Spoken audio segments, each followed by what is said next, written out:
Welcome to my nail studio. I'm at Miss Pop Nails and oh my gosh, you just busted me. I'm nail naked. Well, that's because I'm about to show you how to give yourself a fabulous salon quality manicure from the comfort of your own home. Don't worry, you have everything you need right at home. So let's do our nails. So step one, you want to start with clean, bare nails.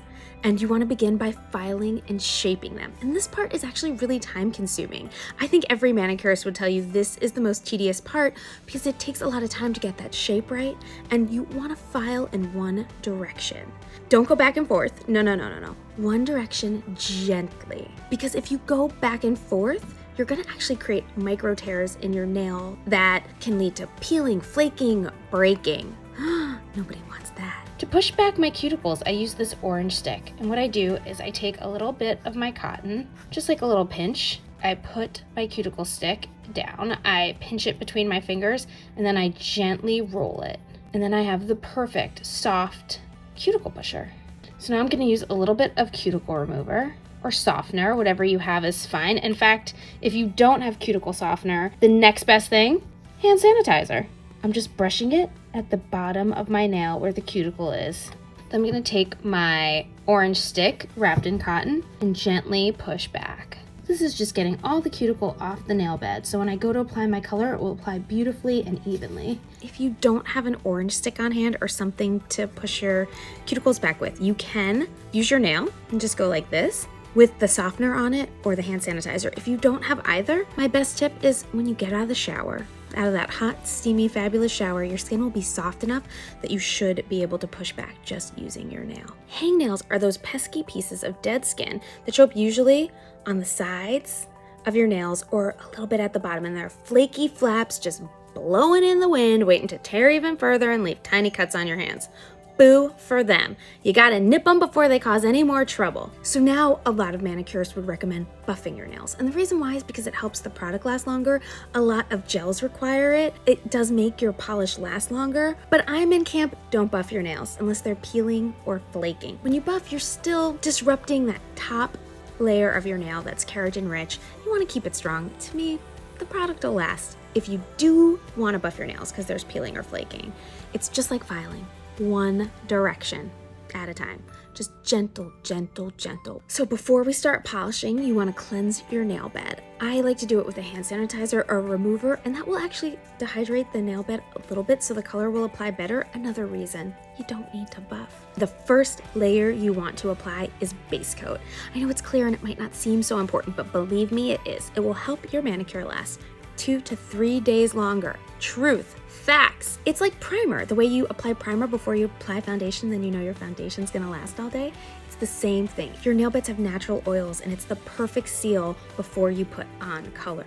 Now we've come to the hardest part of the manicure. I hope you're ready. Pick your color. I've chosen a lavender. What you wanna do is 2 thin coats. I like to start by sealing the free edge. This helps prevent shrinkage of the polish, which is when you see like a little bit of the edge of your nail peek out after like a day. So you just want to seal that free edge and then paint the rest of your nail. You want to stick to thin coats. So even if you're doing a color like white that can tend to not be super opaque, you want to make sure that you do thin coats because 3 thin coats is better than 2 gloppy coats for dry time.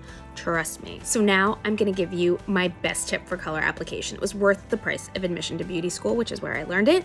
Use a cleanup brush to get polish off your skin. I use a paintbrush dipped in acetone, but you can use an old eyeliner brush, an eyeshadow brush, a paintbrush, whatever you have. And I have my acetone in a little Dappin dish, which is a professional little shot glass, but you can use that shot glass you bought on your trip to some exotic island. You can put remover in it and then dip your paintbrush in it and use it to clean up around your skin. But don't ever drink from that shot glass again. Once it has remover in it, that's it. It's now your nail polish shot glass. So some people would say that nail art is optional, but I would disagree. I need a little something extra. So now I'm gonna show you how to do one of my favorite looks, which is a classic glitter fade. And the reason I picked a glitter fade is because glitter is actually the best, most water resistant type of nail polish. And if I put it at the tip of my nail with all this hand washing I'm doing, it'll give it the best opportunity to stay chip free the longest. I'm gonna stack glitter at the tip of my nail and then gently brush down so it spreads down the nail. I mean, If you don't feel like doing a glitter fade, you can just stack your nail with glitter. I'm not gonna stop you, that's for sure. Now, you wanna seal your look with top coat. Same thing. Apply right along the free edge and then paint the rest of the nail. Ooh, glossy, shiny, shiny. Now, I'm not a patient person, and the thing I'm terrible at is waiting for my nails to dry. I know, I'm a professional, I should know better, but I'd be lying if I said I didn't nick most of my manicures. Oops, it's okay, it's just paint on your hands. You can redo it if you want. But one of the ways I slow down the process of me being able to nick or smudge my nails is by waiting to apply cuticle oil. I do it now.